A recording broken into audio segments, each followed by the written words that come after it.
Ami Motard, bonjour. Cette première vidéo pour vous présenter l'aspect matériel du Keysolar Mini et du Keysolar Mini Bluetooth. D'autres vidéos vous présenteront le fonctionnement et le montage sur une KTM Adventure. Alors, on va très vite oublier la version 2016, le premier prototype qui marchait néanmoins très bien. Je suis ensuite passé à la version 2017, mieux, mais peut mieux faire. Et puis pour enfin arriver à la version 2018, la version aboutie de mon Keysolar Mini, et d'où son nom, une pièce de 1 euro, c'est pas plus gros que ça. Comme tous les graisseurs de chaîne automatique, on a besoin d'un réservoir et d'une pompe.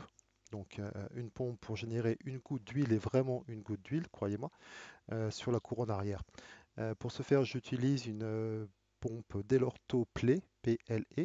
C'est une pompe, en fait, c'est pas vraiment une pompe, c'est un mélangeur huile-essence qui est utilisé sur les carburateurs 2 temps de scooter. Donc ça se trouve à la casse pour une dizaine à 30 euros selon comment vous négociez. C'est une pompe que vraiment développée pour du deux roues, donc ça tient très très bien. Elle s'intègre très facilement sur l'Adventure 1190, on la voit pas. Le réservoir d'huile, là aussi, à différents types, différents modèles, différentes tailles. Faites ce que vous voulez. J'avais commandé ces deux-là, le rouge et le orange. Les couvercles sont en aluminium. Par chance, le orange s'accorde très très bien. C'est vraiment le orange KTM. Donc voici la pompe. À la grande différence des graisseurs automatiques du marché, le Keysolar graisse réellement quand on a besoin. C'est-à-dire qu'on va compter le nombre de tours effectués par la roue.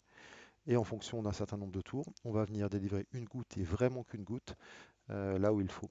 Donc le capteur de roue se monte très simplement sur la KTM, c'est une patte à 90 degrés. On dévisse la vis du capteur d'ABS, on revisse derrière, c'est fini.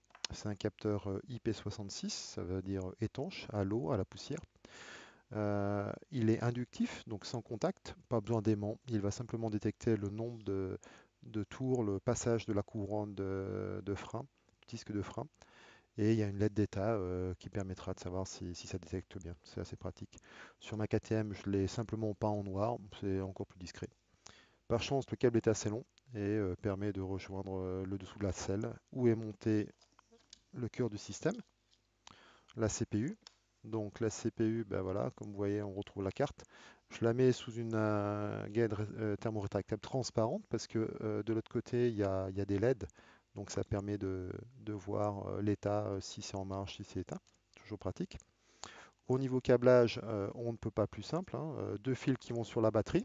Donc là, c'est un plus non permanent, 1 ampère suffit.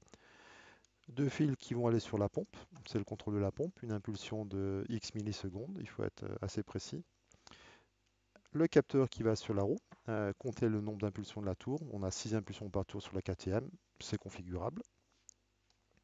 Et on a la possibilité de rajouter une LED sur le tableau de bord. Alors ça peut être une LED de simple couleur, rouge, ou une LED de 3 couleurs qui permet d'afficher un peu plus d'infos. Donc ça c'est la version Keys Hauler Mini. Comme son nom l'indique, c'est vraiment le minimum. Il n'y a pas de Bluetooth et toute la commande se fait au travers d'un commutateur rotatif à 15 positions. 0, le graisseur est à l'arrêt. 1 à 10, on règle la force du graissage. Plus on monte et plus souvent on délivre une goutte d'huile. Donc c'est en fonction, encore une fois, du nombre de tours de roue. Ça commence à 1000, 1500, 2000 et ainsi de suite, jusqu'à 5000.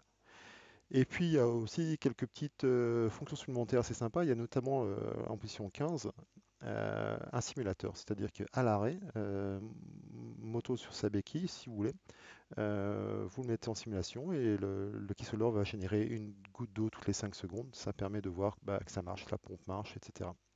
Et puis il y a aussi une fonction qui permet de configurer la LED, si on veut que la LED s'allume à chaque goutte ou pas.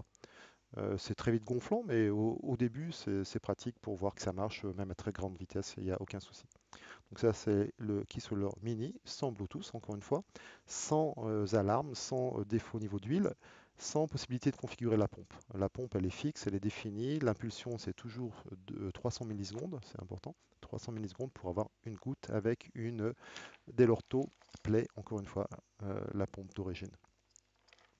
Maintenant, pour les addicts de la connexion et des smartphones, j'ai développé une version Keysolar Bluetooth Au niveau câblage, c'est la même chose, très très simple. La batterie, la pompe, le sensor et puis une LED d'état. Simplement, le rotatif est remplacé par un module Bluetooth. Donc, on n'a plus le rotatif et on a simplement 4 fils qui partent sur un module Bluetooth externe, lui aussi sous une gaine transparente pour pouvoir voir l'état. Il y a une LED d'état qui indique lorsqu'on est appairé avec le téléphone. Je me suis un peu pris la tête, mais j'y suis arrivé. Bien évidemment, tout ce joli monde est compatible Android et iOS. Donc voilà un peu le Kisoler Mini Bluetooth. Dans d'autres vidéos, bah, je présente le fonctionnement et le montage. Merci.